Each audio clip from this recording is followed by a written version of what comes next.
আজকের গল্প ফটোশপের অভিশপ্ত ছবি। সুদীপ কলকাতার একটি প্রাইভেট ডিজাইন স্টুডিওতে কাজ করত। বয়স 25।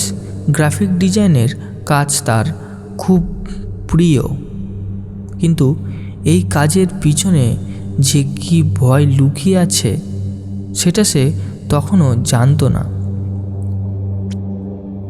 সেদিন রাত ছিল শীতের শেষ সপ্তাহ।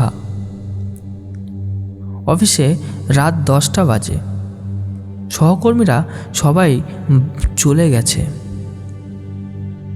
সুদীপ একা বসে ল্যাপটপে ছবি এডিটিং করছিল।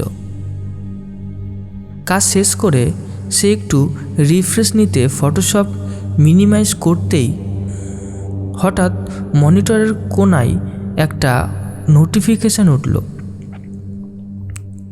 New image save 11:02 PM। সে অবাক। সেভ করলাম কবে? আমি তো কোনো ছবি সেভ করিনি। সে ফাইলটা ওপেন করল। ছবি দেখে বুক কেঁপে উঠল। একটা পুরনো বাড়ির সামনে এলোমেলো অন্ধকার রাস্তার ছবি। কোনো মানুষ নেই, কোনো গাড়ি নেই, তবুও ছবির ডান দিকের ছায়ায় যেন কারোর অস্পষ্ট অবয়ব দাঁড়িয়ে আছে। সে ভেবেছিল ফোনের ভুল লিঙ্ক বা সফটওয়্যারের প্রবলেম। সে ছবিটা মুছে দিল। রাতে বাড়ি ফিরে আবার ল্যাপটপ খুলল কিছু মুভি দেখতে।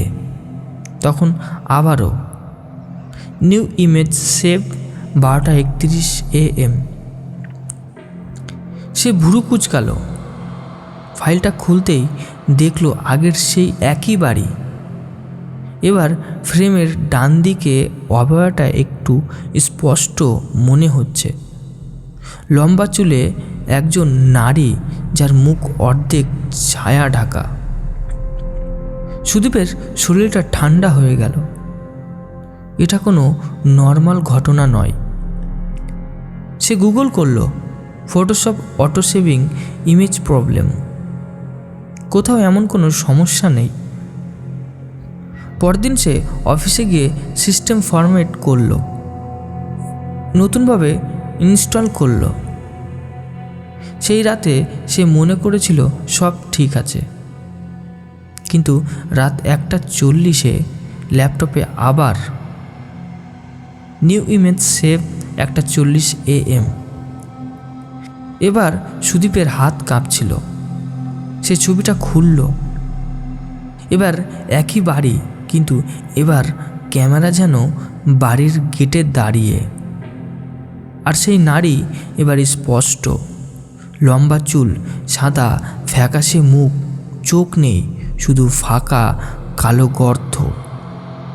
মুখের কোণে শুকনো রক্ত এবং ছবির কোণে লেখা শোন। সুদীপ প্রায় চিৎকার করে ল্যাপটপটা বন্ধ করে দিল।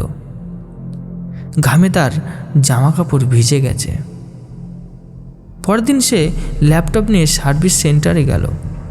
সেখানে টেকনিশিয়ান বলল ল্যাপটপটা নাকি 2017 সালের অন্য কারোর নামে রেজিস্টার ছিল।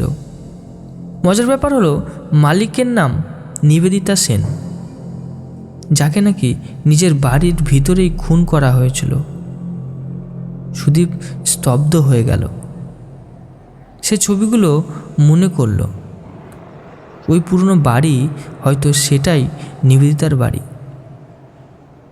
রাতে সে ল্যাপটপ খুলে আবার শেষবার চেষ্টা করল, কিন্তু এবার সেটা স্বাভাবিকভাবেই অন হলো।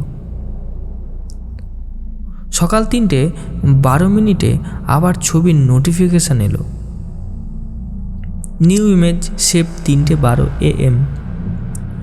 সে হাতে কাঁপুনি নিয়ে ফাইলটা ওপেন করল। এবার বাড়িতে সে দাঁড়িয়ে, দরজার সামনে একজন। সুদীপ নিজে দাঁড়িয়ে। মনে হচ্ছে গতকাল বা আজ তোলা। পাশে দাঁড়িয়ে সেই নারী। তার মুখ পুরো কোণার চোখে ফাঁকা গর্ত দিয়ে তাকিয়ে আছে ক্যামেরার দিকে। ফাইলের নিচে লেখা, নাও আই ফাউন্ড ইউ। পরের দিন সকাল থেকে সুদীপ নিখোঁজ। ল্যাপটপে আর কোনো ছবি সেভ হয়নি। মেটাডেটাতে শুধু একটি সময় ছিল, লাস্ট অ্যাক্টিভ 3:15 AM, আর কিছু না।